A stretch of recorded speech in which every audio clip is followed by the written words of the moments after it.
Okay everybody, just wait for the system to catch up so I know that you're all there.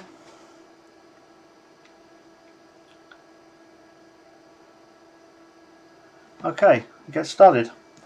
So hi everybody, thanks for coming to today's stream. Hi everybody, my name's Andy, I'm from the SDRplay development team, and today we're going to have a talk about SDR Uno 1.4, where we are in the release process.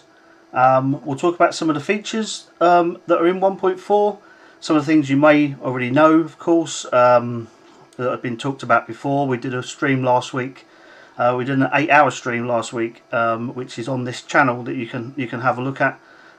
Maybe not all 8 hours of it, but you might want to pick your way through various bits of it. There's some very useful information in there, not just from myself, but from John, Mike, and Steve. You know, a lot of information put together by the whole team, really, about the products in general, and where we're going, and what we've got planned in future. So we'll have a little look at SDR Uno 1.4, as I said, and where we're going with it, what the release process looks like. We'll have a little chat about the plugin system that I know a lot of people are interested to know a bit more detail about. So we'll talk about that, and I'm here for as long as you guys need me to answer any questions that you have. I'll try and be as honest and open as I can about them, and yeah, we'll hopefully have a I don't have too much to present to you, so maybe we can kind of get a bit interactive a bit later on, and yeah, so we'll get cracking. I hope everybody is safe and well. Obviously, as we come out of lockdown, various countries around the world are starting to come out at different times. I hope you're all able to stay safe and are generally keeping well. So our thoughts at SDRplay are all with you guys. So now, it's normally at this stage of the proceedings where I switch over the camera to something live, or I go to the screen and fire up SDR Uno, and how you doing, guys? Hi, Andy. And normally something goes wrong. So either I've got an antenna that's not connected or something happens. So we thought for this one we've got some pre-recorded content that I'll talk through, and then we can have a chat about it afterwards. And like I said, any questions that come up or that you think about, maybe you can keep hold of them to the end, because it's going to be difficult for me to kind of keep stopping and starting the video. So let's go through the video. I'll talk about all the features, and then we'll come on to some questions afterwards. Okay. All right, here we go. So first of all, what we're going to look at is SDR Uno, starting with an IQ WAV file. So this is a feature that has been long in the making. People have wanted to maybe record IQ files in SDR Uno and then play them back in another instance of SDR Uno at some other location or at some other point in time. So now you can do that. You can start the SDR Uno without an RSP. This is basically the operation of SDR Uno in this mode. There's a lot of things you can still do as normal. You can actually pause and stop the stream as well as zoom in and out, and generally listen to any channels that are in that IQ recording, anywhere within that spectrum. So now we're going to restart SDR Uno with the with an RSP. We've got an RSP Duo in this case, and you've noticed that the stream has started straight away. So that's a new feature that we've got, which is auto start, and you can enable or disable that feature from the options menu. That's been another feature that's been requested by the community for people maybe doing cat control software where they wanted the stream to start straight away. We're also now going to have a look at a new feature called auto LO mode. So this is for use in 0AF mode, where normally you have to be aware of where the VFO and the LO are in relation to each other. And so for AM signals, or CW, you've got to make sure that the yellow and the VFO are not coincident. And so we do that automatically for you now. Well, there is a default offset built in that's 11 kilohertz, but in the settings panel there you can see that you can actually change that to anything up to 99 kilohertz. So that's what you're seeing on the screen now, and like I said, so the yellow display on the screen only now appears if you turn the system off. It won't appear in low IF mode, where it's not an issue anyway, and it won't appear in 0 IF mode when you've got this system enabled.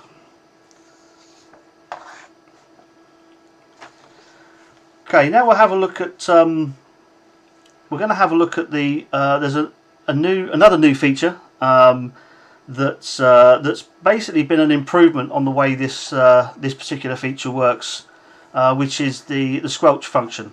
So we've got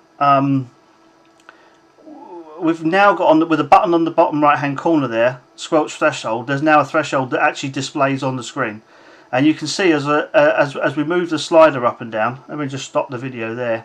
As we move the slider up and down, you can see that there's a squelch line that appears on the SP1 display. Now the important thing here to remember is that this works in conjunction with the power measurement value, not the Y scale in the SP1 display. It's a very similar in operation to the scanner threshold, in which you should take note of the power measurement number that's in the top left hand corner of the SP1 display, more than the actual Y-axis. That's because all of these measurements are done in the audio bandwidth of the SP2 window. But I'm going to turn on some audio here, and we'll listen to the squelch mode in operation.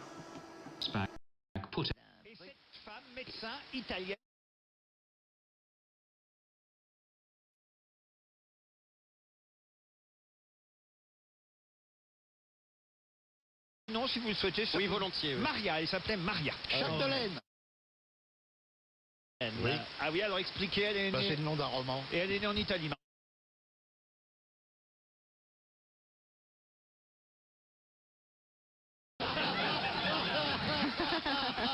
Un peu de culture ici quand même.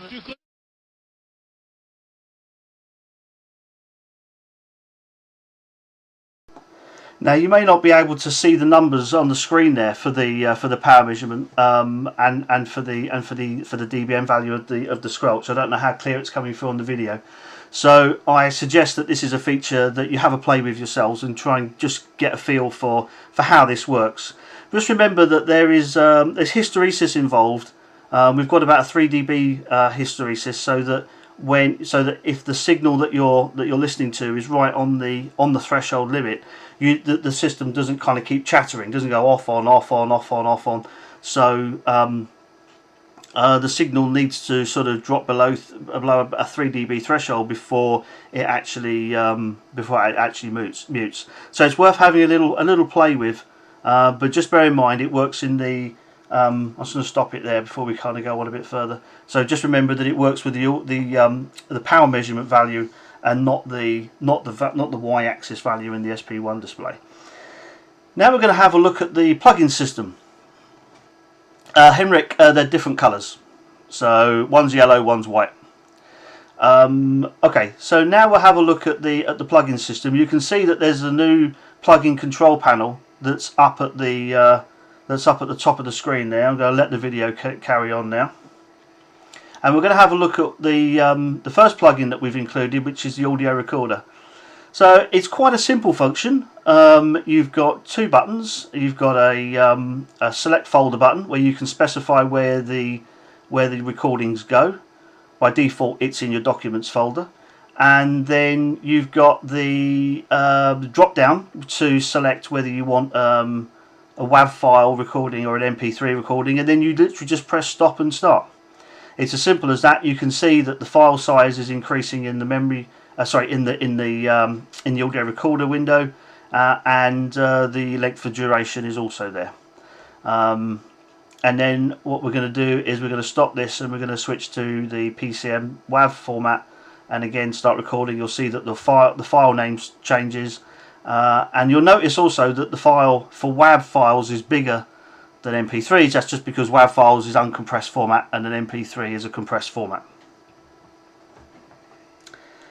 Okay, and now we're going to close that and we're going to have a look at the DAB and the DAB Plus player. I appreciate that this isn't going to be much use for those in the US, but it's but we'll have a quick look at this.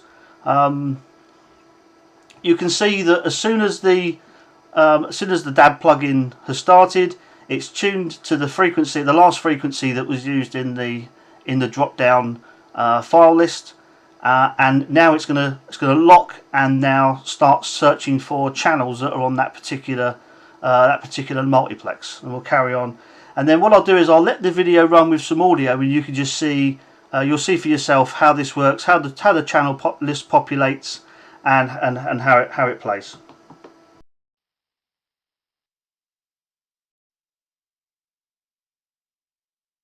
At 4 feet. It's north facing, it's in permanent shade, and she needs the send it attached to an email to mayo@bbc. But there is an awareness that people are very wary about tech, whether we're talking about contact tracing. In a garden, hasn't it, really? But I wouldn't fear, because there are plants that are more than.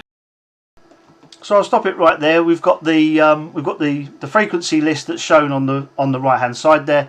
So you just select the multiplex that you want to tune to, and it will instantly lock, and then display the channel list, and then you can select the channels you want to listen to. It does DAB and DAB Plus. We don't distribute the DAB Plus codec for legal reasons.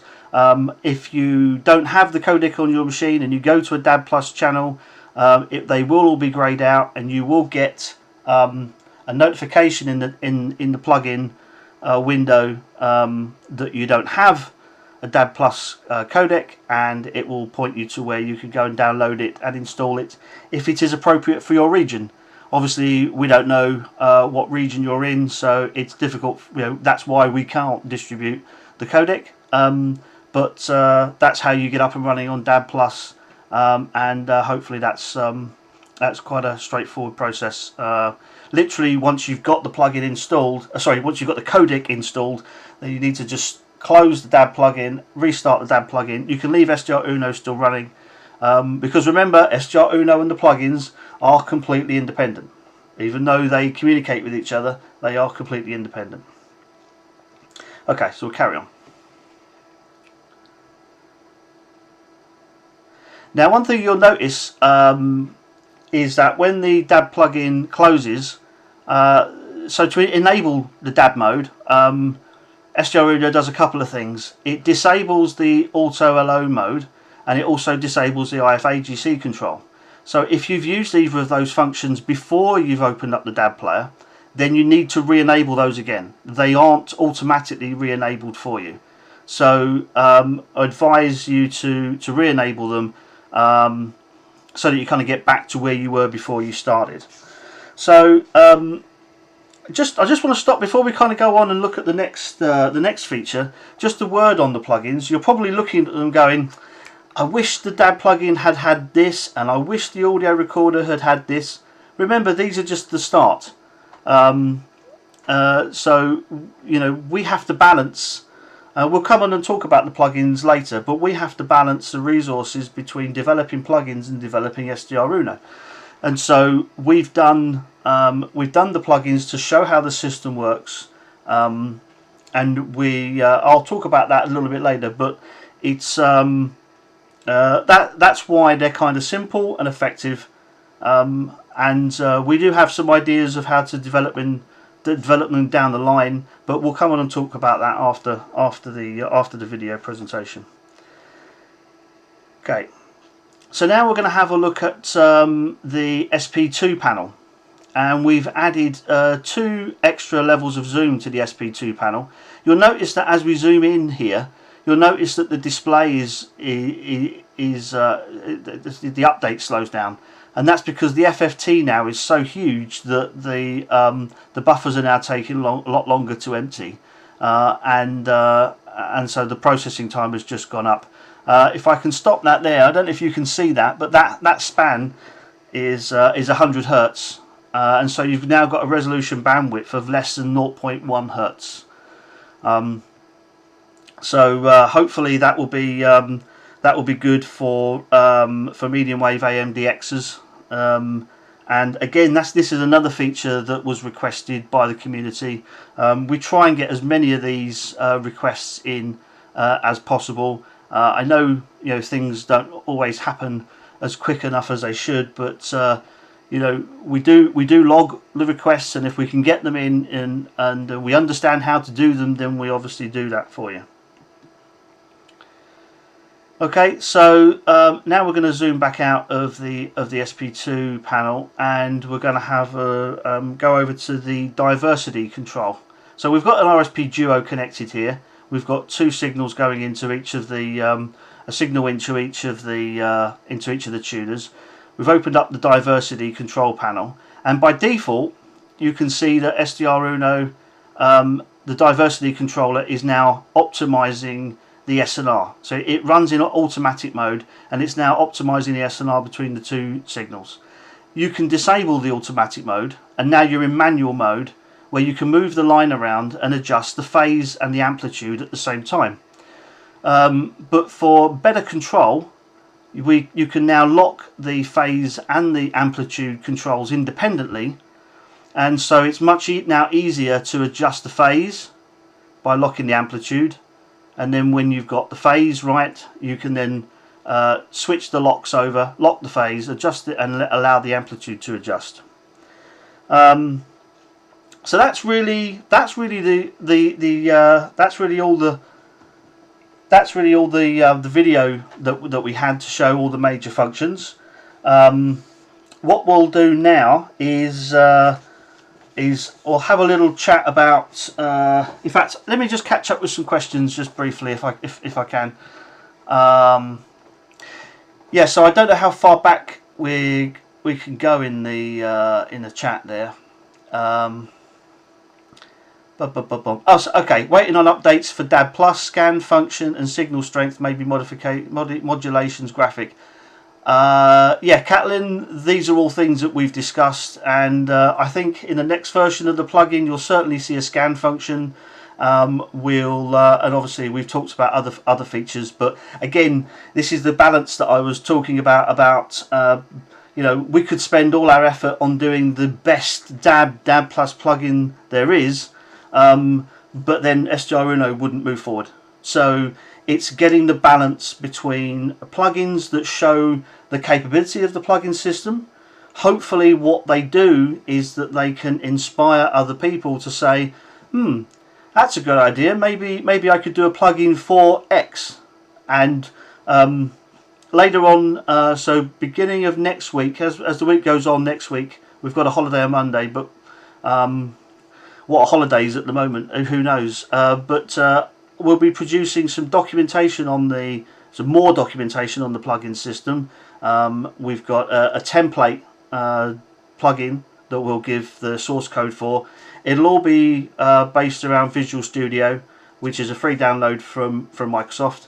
So start learning C++ if you don't know what C++ is all about.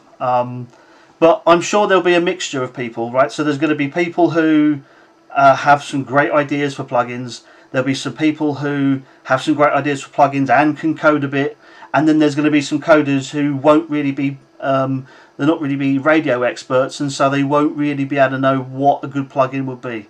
And hopefully what we can try to do is to kind of bring some of these people together, and you'll just kind of run off and hopefully produce some really great plugins. LO offset's a nice feature. Okay, thank you. Yeah, I've talked about the colour difference in the line. Will the last feature work with two RSPs instead of a duo? No, Wood Turner, Steve. The diversity function is something specific to an RSP duo. The two tuners are phase and clock synchronous, and so we need that relationship to be able to do the MRC, the maximum ratio combination and for noise cancelling as well. The other great thing about the plugin system is that you haven't got to wait for SDR Uno updates. So I know how frustrating that can be, that people are sitting there waiting for SDR Uno updates.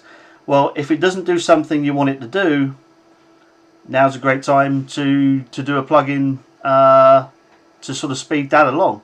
How is the feedback on bugs going? Yeah, Roger. Okay, I'll come on to that. Let me just pull up a couple of slides here, and then we'll have a bit of a chat about where we are with everything. So just to give you an idea of where we are on the roadmap, I'll just have a look. We'll have a little look at the plugins. So right now, the plugins that we've produced are obviously the audio recorder and the DAB Plus plugin. We've kind of got some in our minds that we would like to do. An ADSB plugin, that seems like quite a good one. DX cluster.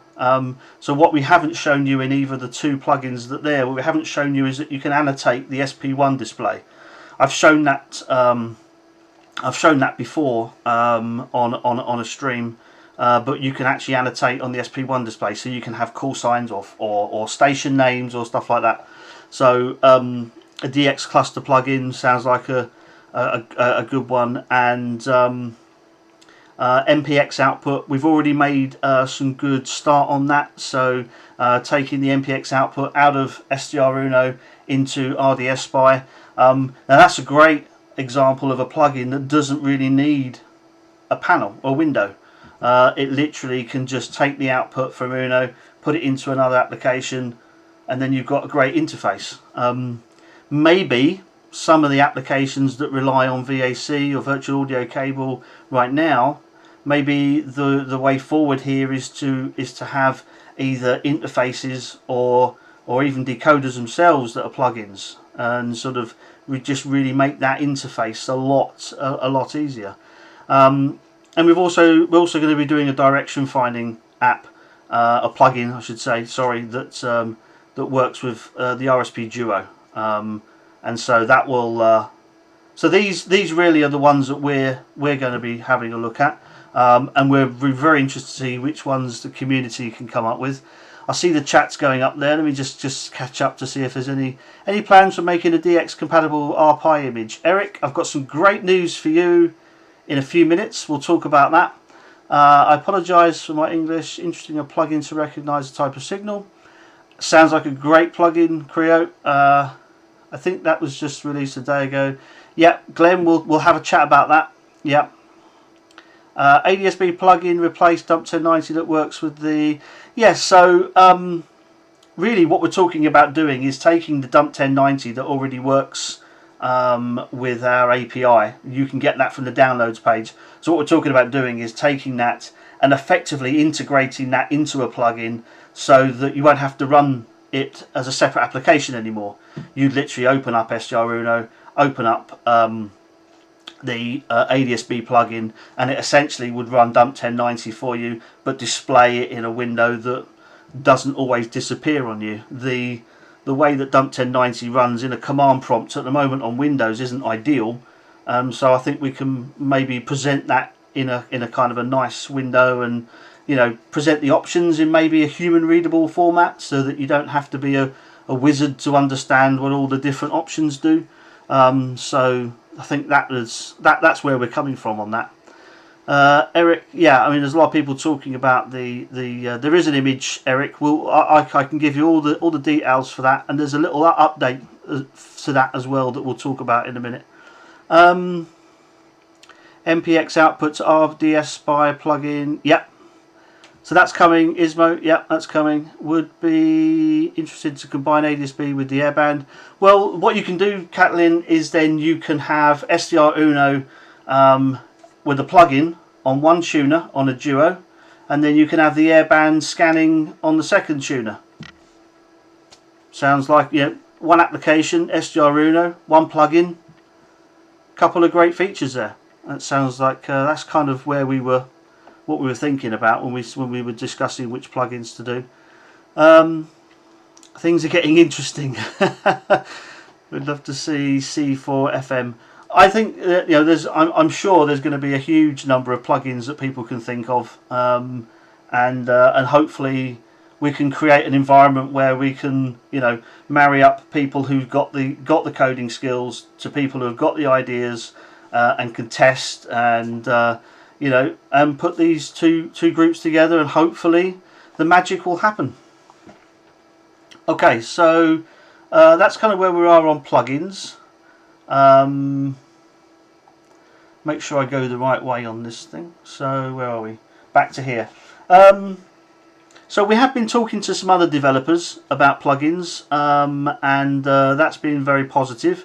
So as I said earlier, so beginning of next week we'll be getting more like an information pack out to anybody. We'll put it on the website, so anybody that wants to get that and get going with it. If there's a kind of a if there's a kind of a rush to it, and then people are having problems, if people are going to kind of bombard our support system with I don't know how to compile, I don't know how to build, we're not going to really be able to provide a lot of help for generic building issues.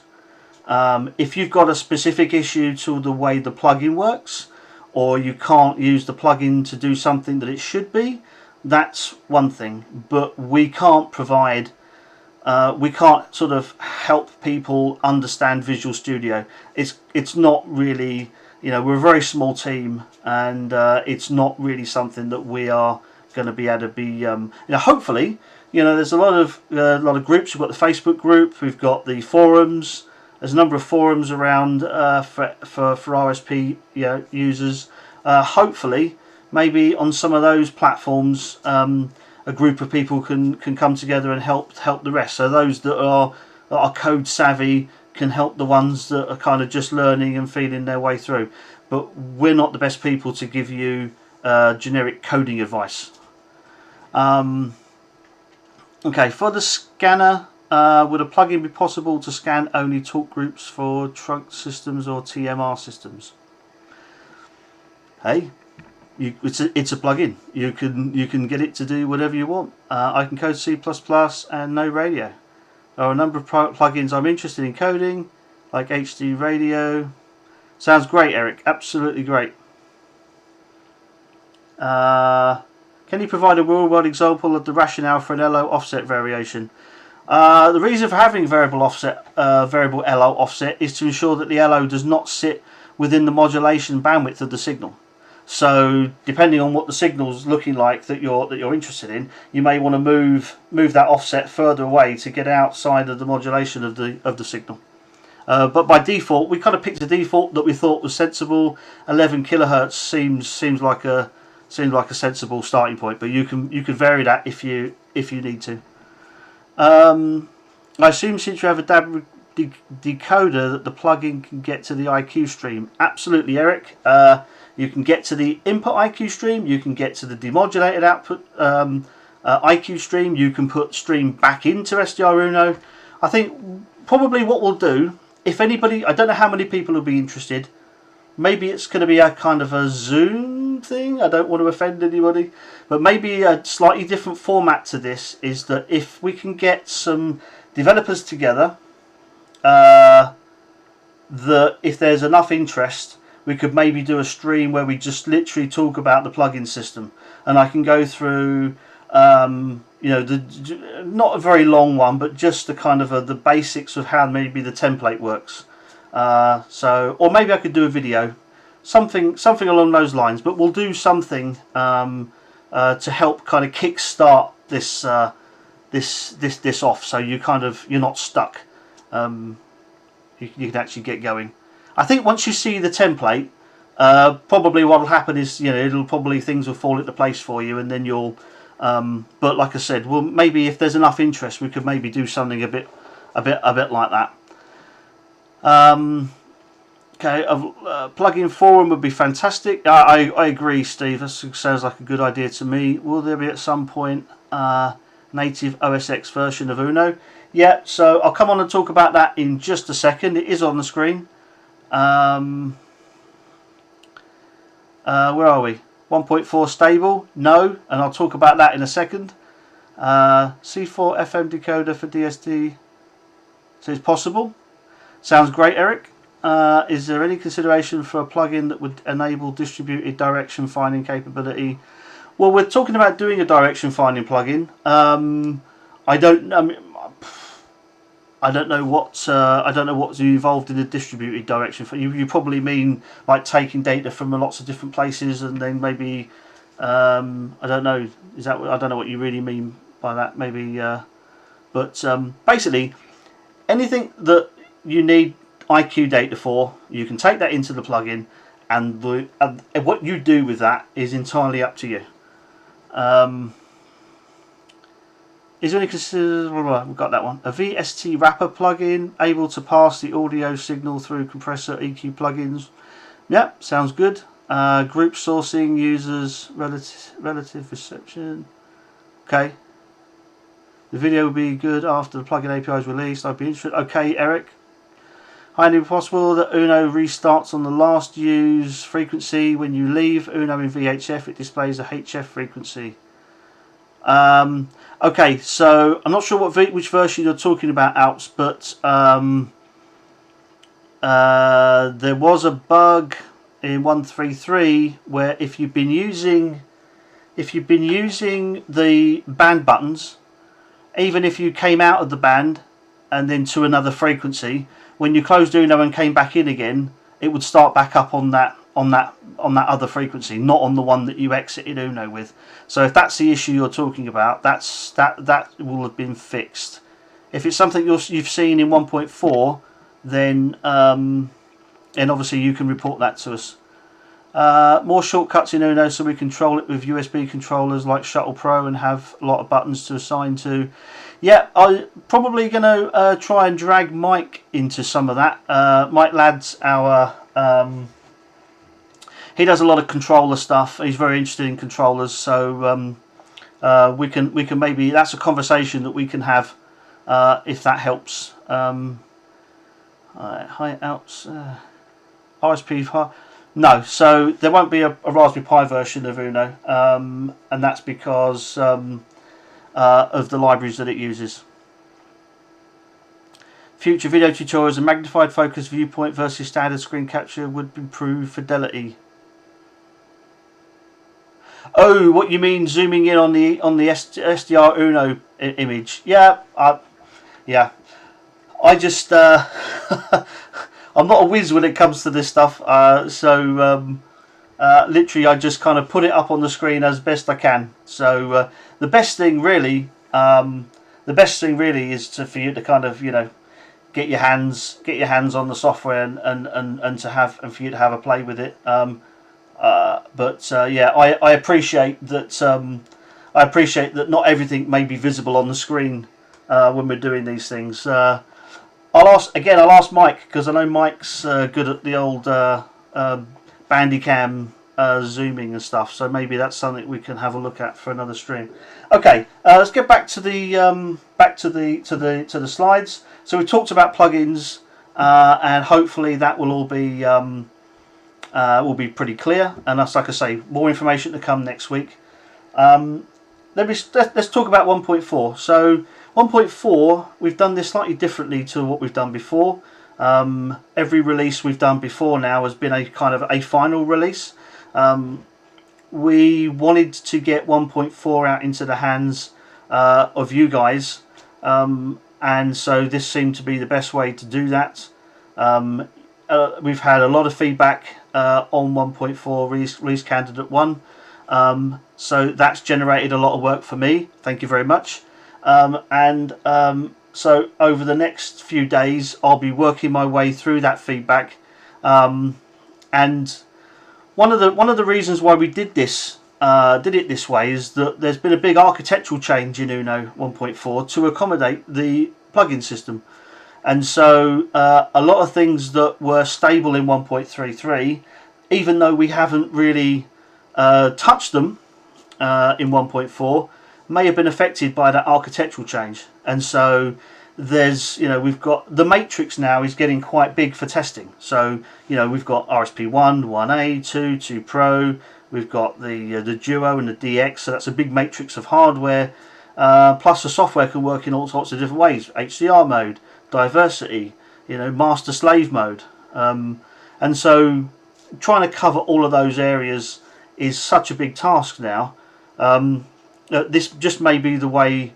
I'm not sure if we'll do every release like this, but releases such as this, where there are big changes involved, I think this is probably the best way to do it. We have made people aware it does use a new version of the API that could break existing software that uses older versions of the API. So just be aware of that. Have a really good read of so www.sdrplay.com/SDRuno. Lots of information on there. Please read it all thoroughly. If you're not sure, if you don't like bleeding edge software, if you'd rather other people find the bugs for you, perfectly understand that. That is a totally fine. It's a good. In some ways it's a good way to be. We do obviously need people that kind of take that leap into the test. Maybe you've got a couple of machines. Maybe you could have one on one stable, one on the release candidate. But this system that we've got here, the more people that we have testing, will just find bugs quicker, and it will enable us to get to the final release of 1.4 faster. That's the plan. So we're at release candidate 1 now. Given the amount of what the feedback we've seen, I suspect we'll have a couple more release candidates before we get to the release. Glenn, I would never have guessed. I haven't heard you mention that ever before. Right, so let's go. So now we've talked about that. Let's have a quick look at 1.41 to 1.43. So we've got a few more releases to do with long-standing requests before we go to version 2. So let's just quickly cover 1.41 to 1.43. Each of these versions will have. These won't be the only things that happen in each of these versions. There will be other things, but these are really the main. The main things that are happening in each of the releases. So 1.41, we've got a general event scheduler. It's not really a general recording function as people might think it might be, but it's going to be a generic event scheduler. So you might want to tell a plugin to do something on a regular basis. Hey, you can do that, or you might want to set SDR Uno up in a particular mode to do something. Maybe you will want to record, maybe you won't, but it's gonna be, so we call it an event scheduler rather than a recording scheduler because it's going to have a lot more functionality than that. 1.42 is going to be the version that everybody except Glenn is waiting for, which is the remote server client. So you can have a server on any platform that the API supports. So Raspberry Pi is probably going to be a popular one. Other single board computers, as you know, I kind of favour some of the other ones, but I'm coming round to the Raspberry Pi 4. It's very good. But it could be a Mac, it could be a Linux box, it could be a Windows box, and then SDR Uno is going to be the client that will work on the LAN, and it will work across a wide area network. And we've got some really good technology coming that will enable us to do low bandwidth transmissions across wide area networks. So that's really exciting, and I know people are waiting to kind of get to that point. And then 1.43 is going to be some memory panel and some scanner changes. And why I link them together is because they really kind of go hand in hand. Because obviously the scanner can scan through the memory panel. And so we're going to do things like have thresholds that are specific to a frequency rather than one threshold for the entire scan. But we're going to store some more stuff in the memory panel, and we'll maybe look at the way the memory panel slightly works, because it's the way the memory panel is at the moment is it's a kind of a built-in widget, and some of the way that the editing works in there, it feels a little bit slow. There might not be anything we can do about that. It may be just the way it works, but we'll that'll be the release where we take a look at the memory panel and the scanner, and we do some things like on the scanner we're going to do some recording of statistics. I know that's been a long-standing request as well ever since the scanner came out, really. So that's kind of where we're going up to 1.43. Any questions before we talk about 2? I'm on a 3 and 4. Odroid can be interesting. Date is running. Please make the Linux version first fast. Many thanks. Odroid C2. Yep, I like the Odroid C2 as well. I think that's a good little device.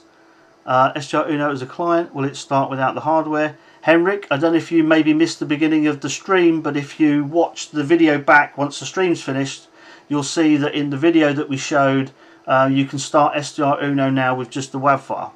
You don't need an RSP connected to start SDR Uno. So you can record your IQ data with an RSP, and then you can take the IQ data out of that and then start SDR Uno somewhere else without an RSP connected. In what language is SDR Uno written? Assembly, C++? Scroll up and see my Linux questions. I didn't see any Linux. Looking forward to native Linux release for remote control support over TCP/IP, which I mean will over SOAP. I'm not sure what you mean by remote control support. There won't be any timeline. No, we don't give out timelines, I'm afraid. I'm not sure what you mean, but I mean you can write a plugin presumably that works that controls SDR Uno in some way like that, but there'll be no TCP/IP server control of SDR Uno if that's what you're looking for. Yeah, so the way it'll work is that the server SDR Uno client will see the server as another device. SOAP SDR allow remote.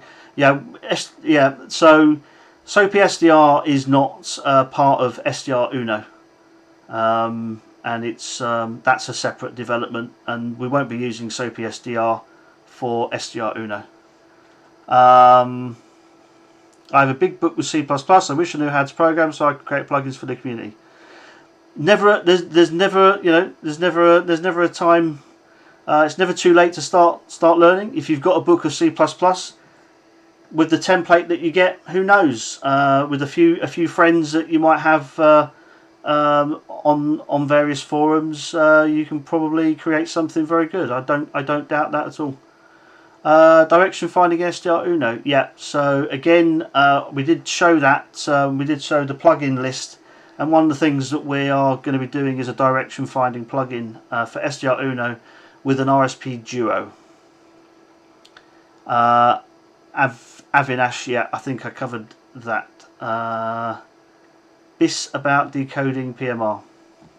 Yeah, I don't know about decoders, so that'll be one for a plugin developer.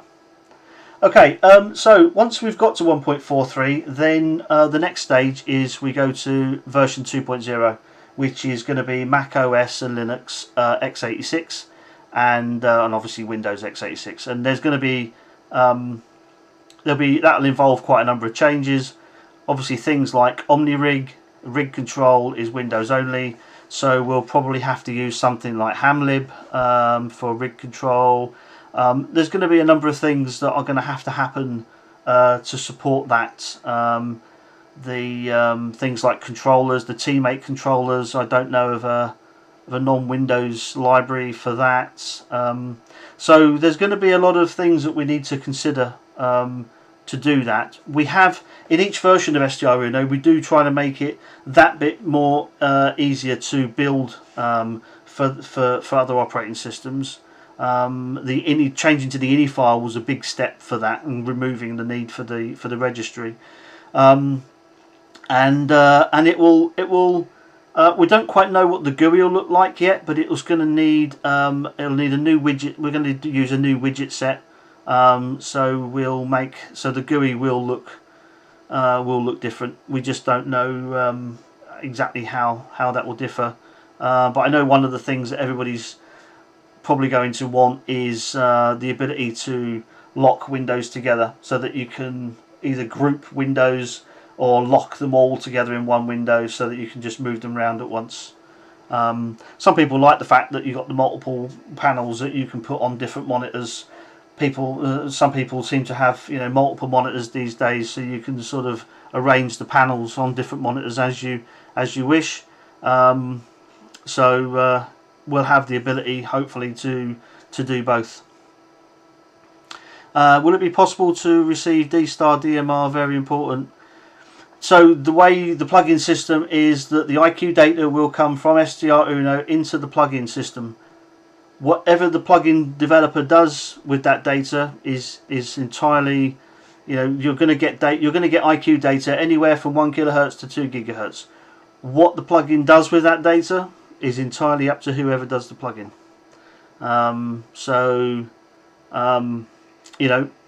Probably won't be able to do a lot with proprietary formats, I would guess, but there's probably some open source formats out there that or different standards that could be decoded, and if not, then interfaces. So interfacing that data from SDR Uno into another decoder, maybe, or maybe you could persuade the author of a decoder to add a plugin.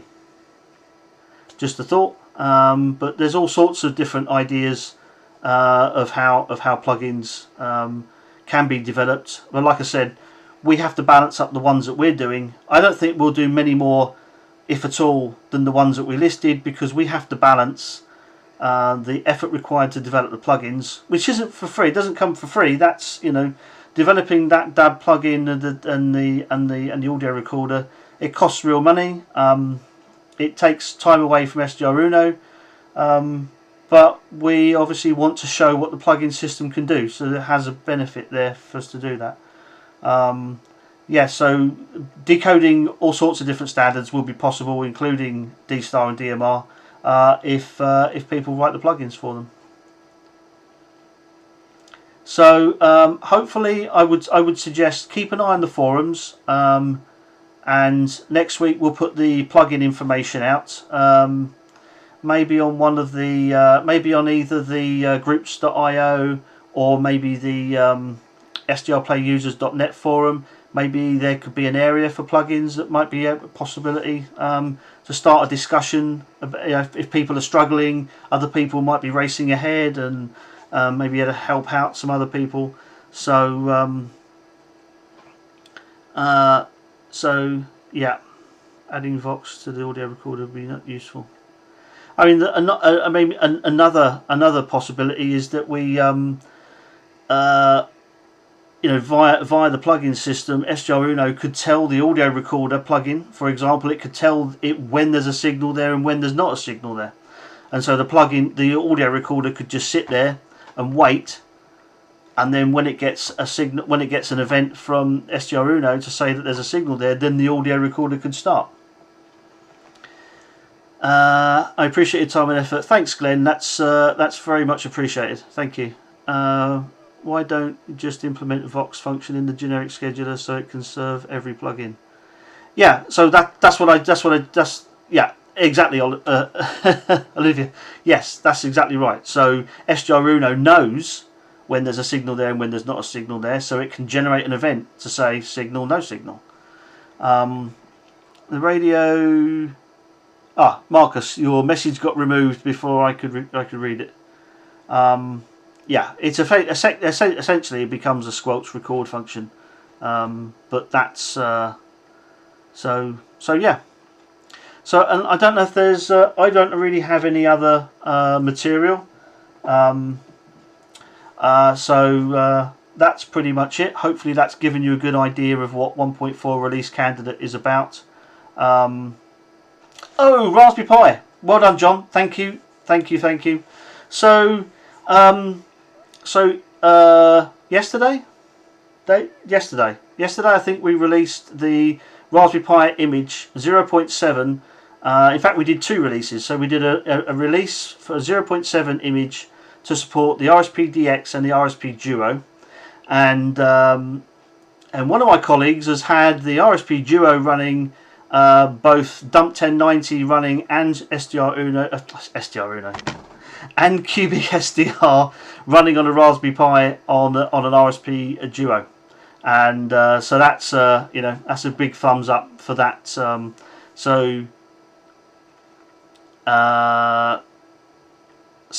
we did that. We also released a headless server. A number of people had said, how do we start a server up by automatically? And so I put together a very simple server. I might do a video on that just to show how that works, because I think it might have confused a couple of people. But the way I set it up was that you get once you've burnt the SD card image with the 0.1 image of the headless server, you create a file on the image in Windows or Linux or whatever you've burnt your card with, and you put one of 4 different file names on there, just the file names, just create the file, empty files, and then when the server boots, it interrogates that area and it knows what server you want to run. Maybe you want to run an RSP server at 16-bit, maybe you want to run an RSP server 8-bit, or you want to run RTL compatible mode, or you want to run the Cubic SDR and the Soapy remote server. The thing to say about the 0.7 image is it does have less software on it than 0.6. So if you've got a 1A, a 2, a 2 Pro, or you want to use the RSP-Duo or 1 in single tuner mode, then the 0.6 image is still up on the website. It still has all the software on there, but the 0.7 image has less software, and the reason it does is that because some of the software doesn't fully support the new API. I've literally just heard before the stream that QT-DAB now does support the API, so we'll go back and have another look at that again. And I've heard also today that there's been a bug fix to Soapy SDRplay, so keep an eye on the website. We probably do I might have to do another respin of the image to add a couple of things on there. But if you've got an RSP-DX, the 0.7 image is the one to go for. Let me catch up with some questions. I have the simplest upgrade you could possibly do. Change the icon so it doesn't disappear in the program bar. I don't know what that means. Appreciate these webinars. Great job at all the SDRplay. Thanks, Steve. It's a real team effort. I mean, whoever comes and sits in front of the camera obviously presents what we've done. I do it, or John does it, or Mike or Steve. But producing the material, getting everything ready is a real team effort, and there's a lot of people look behind the scenes that don't get the credit they deserve. Because you guys just think I do it all. I know who wants to ruin that. Who wants to ruin that image? Let's see. Let me catch up. Jaguar and SDRplay should team up somehow. I wouldn't say no to a Jag. Will later versions scale better on high-res monitors as the fonts are a bit small? Yes, so hopefully what we would like to do when we get to version 2 is we'd like a lot more scalability. Scalability in the windows and the fonts, and so make it a bit easier for people who are struggling to see some of the text in SDRuno. I'm going to try the new image today. Good stuff. Just bear in mind, Eric, that there's probably going to be an update. I'll try and get to it. It's just so busy at the moment, but I'll try and get to it. I'll have another look at QT-DAB and see where we go with that. Decoding DMR is really great. Okay. Headless server, is it 1A compatible or stick with the... Glenn, if you just want the server functionality, if you literally just want to apply power to the Raspberry Pi and just stand back and let it do its thing, you can use that headless server for all RSPs. It works. I've been testing it with the 1A, in fact. And like I said, have a look at the instructions on the website. Hopefully it's clear what files you need to put into that area on the drive, on the card, so that you can set the server. I mean, you can obviously, when it boots up, you can obviously pull it apart and do what you like with it. There's some scripts there that are easy to find that I set up. Have a look at how I've done it. But literally, after the server finishes its boot sequence, after the API is loaded, then it starts the server in whichever mode, whichever those 4 files, and it looks for them in order. So, you know, if it says if the RSP server 16-bit exists, start that. Otherwise, does the RSP server 8-bit exist? Okay, and so on. Let's see. Icon is white and hard to see. Okay, I'm not quite sure where program bar. You're talking about the bar at the bottom. I suppose it depends what colour you have that, really.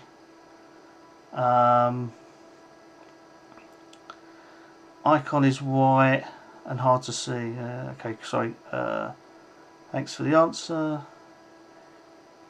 UDP button like GQRX.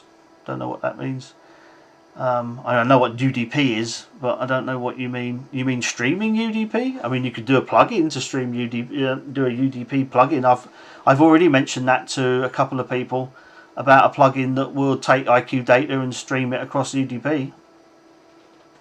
Hey, why not? Did I not listen carefully enough? What was it with the timeline? We don't give a timescale, but it's version 2 is when we're going to be going Mac OS and Linux x86. Scalability, okay, info how it works. Perseus only. Brilliant audio quality with SDR Uno on airband. The scanner function is great too. Thanks, SD. Yeah, thanks, Mersey. It was it's like I say, it's been a real great team effort. It's a pleasure to work with these guys. They'll probably shoot me for saying that. SDR Uno roadmap. Yeah, John's got you covered there. Do you have an email address that you give out that goes to you? So we have an email for the team, so that's feedback@sdrplay.com. When I put the end screen up in a minute, you'll see it should. Well, actually, I'm not sure if it's on. It should be on there. But yeah, feedback@sdrplay.com. I have to make you. I have to tell you that we get a lot of feedback. It's impossible for us to reply to everybody. But I promise you, they are all read by the team. So if you have any comments, questions, actually the questions aren't really about placed for that. If you have any issues with your RSP or the API, then you need to really come through on the ticket system. But if you have any comments that you want to feed back to us, that's that feedback@sdrplay.com is the best email address. Oh, there you go. John's got you covered. Yeah. So okay, I don't know if there's anything else I can do, or any other questions you have. Hopefully you found this useful. But I'd like to do probably another one. Maybe we'll do another one on the plugin system if there's interest. Trouble is, it's kind of, you know, I don't know how many people are really interested in or have the coding knowledge to sit through. If I put a load of code up on the screen, it might sort of, you know, people might switch off. But maybe that might be a good candidate for a video.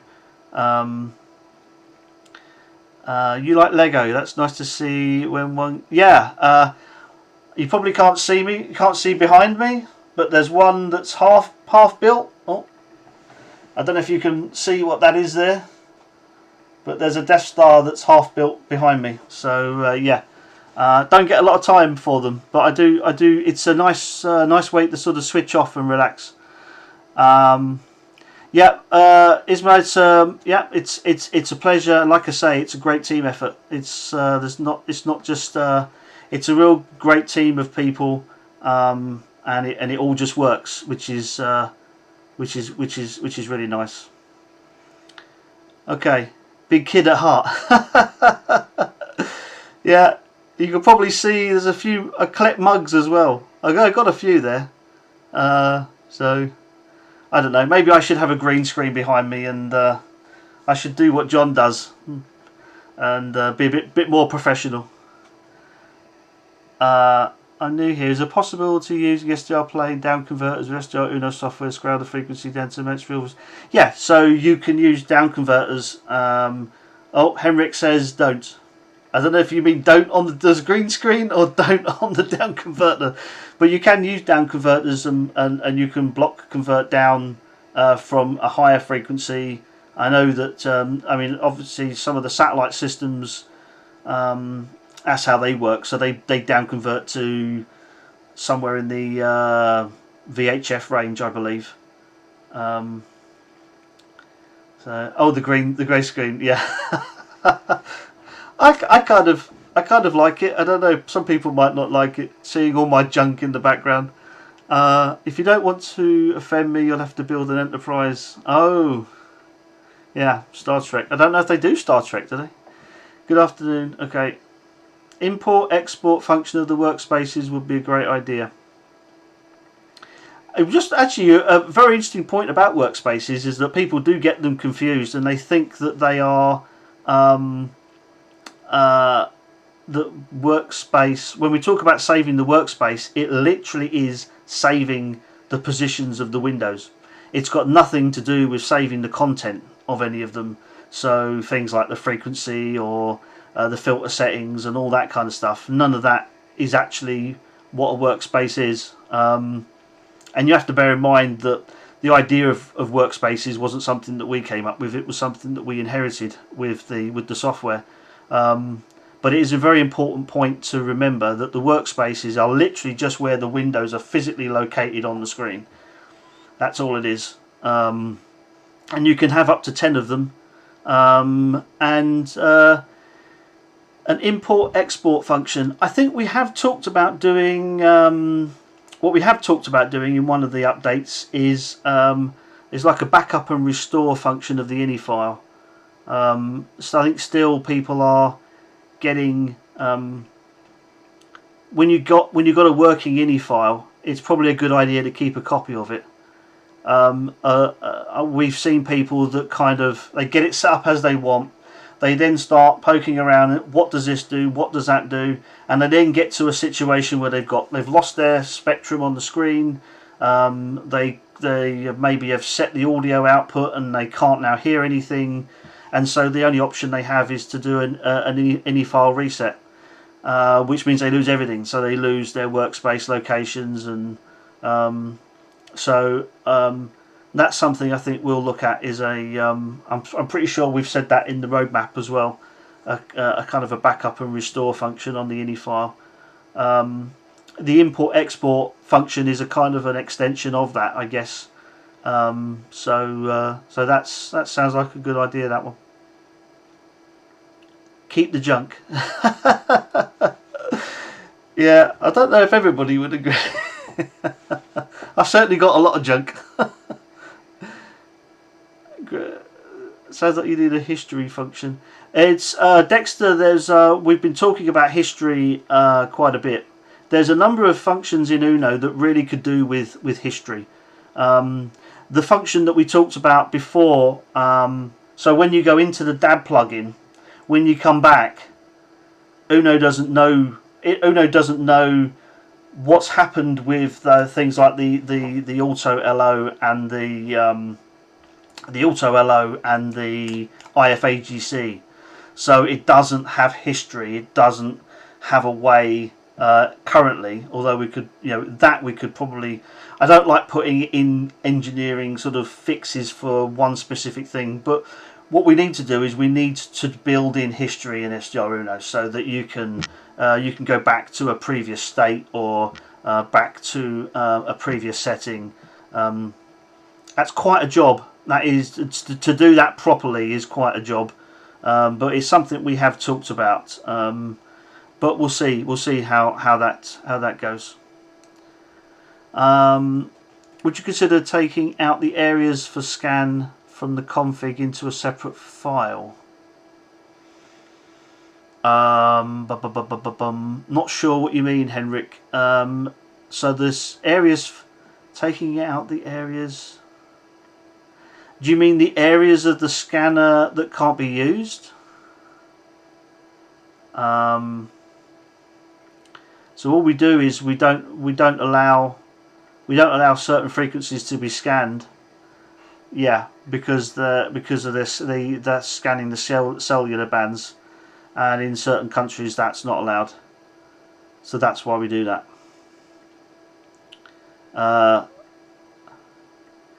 8 banks. Not sure what you mean by 8 banks. But that's fundamentally why we do that. It's so that it's so that we're compliant. That's all. And not only we're compliant, the users of our software are also compliant as well, which is more important.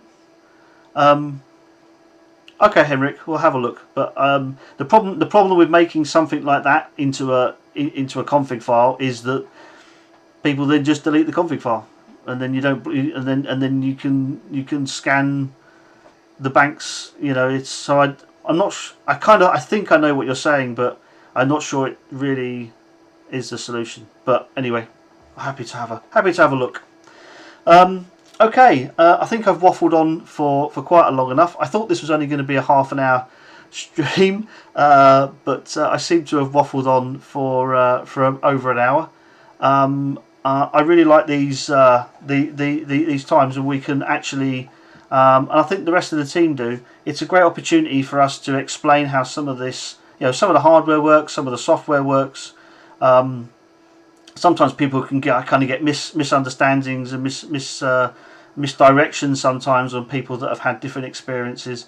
So we find these streams a great opportunity for to just come and just have a chat about the software and hardware, and so we'll continue to do them for as long as we can.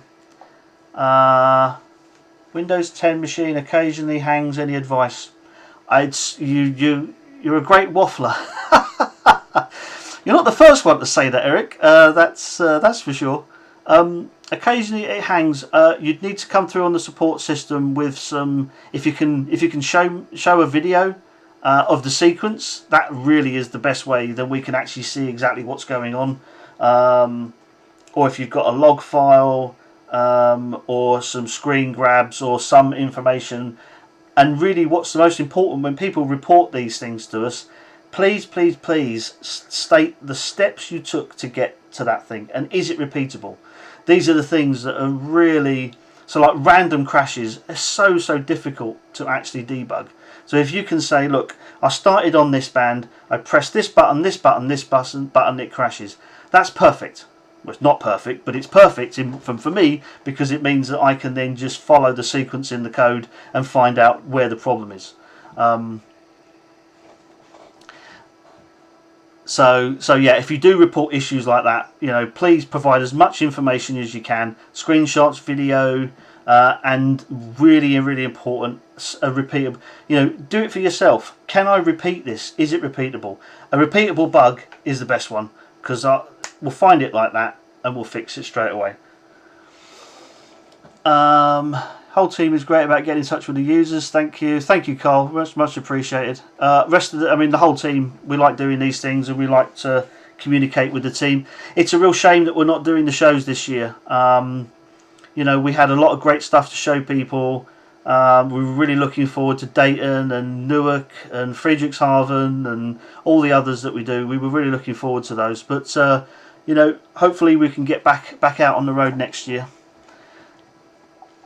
You deserve a beer. Thank you. I think I will go get one.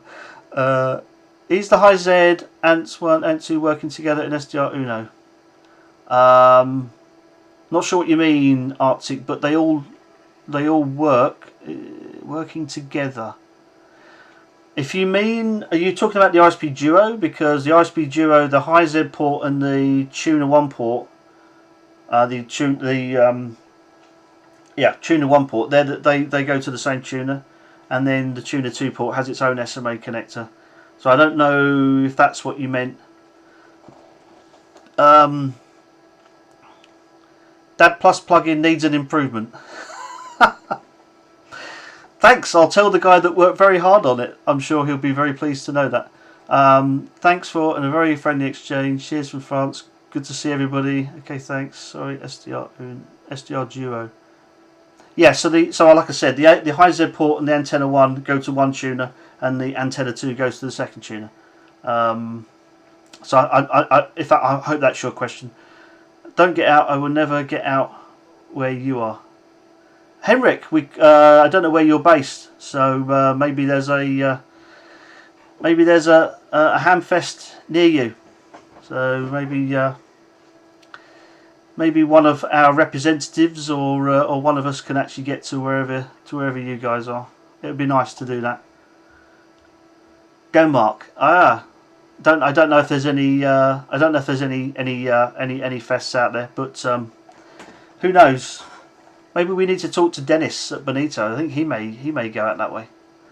But okay, right. I really should probably let you guys all go. I really appreciate you all staying and listening to me waffle on. I hope we've been able to present to you a good idea of what SDR Uno 1.4 is, where it's going, and how you guys are really important to help us kind of get it released. Because the quicker we can get 1.4 released, the quicker we can get the rest of the versions done, and then we're off onto 2.0, which I know is where a lot of people want us to get to. So I really appreciate all the kind words. I will share them with the rest of the team. I know a number of them are watching, and it really is appreciated.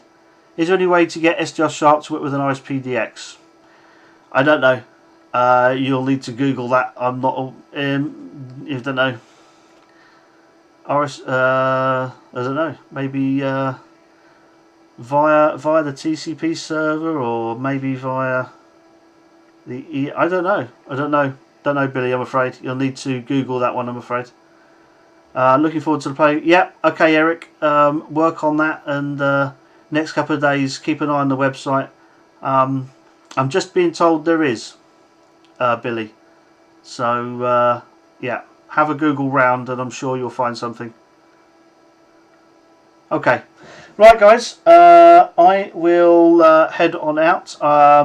Many thanks for all the questions. I hope we've been able to answer everything for you. So I'm looking forward to the next one. Not sure what it's going to be about, but I'm sure we'll think of something pretty soon. Okay. Right, I'm heading off. As I said before, there's some great communities for RSPs, RSP owners, or SDRplay owners. You've got the official Facebook groups, official Facebook page. You've got the unofficial Facebook groups. There's one for SDR Uno. You've got the forums. There's SDRplayusers.net. Run by Rick King, which he does a great job on there, and the groups.io forum, which is run by Ruben, and he does a fantastic job on there. And yeah, keep an eye on our social media, Twitter and Facebook, and we'll update you with we'll let you know when the plugin information is out, and we'll also let you know when I'll have a look. Check out the Raspberry Pi image if that's what you're into. We'll probably do an update for that in the next few days, because there is a bug fix to the SOAP SDRplay library, and I'll take a look at QTDAB because I've just been told that supports it now. So we'll have a look at that. Yeah, thanks for all your hanging out, and take care, everybody. Stay safe, and we'll see you in the next one.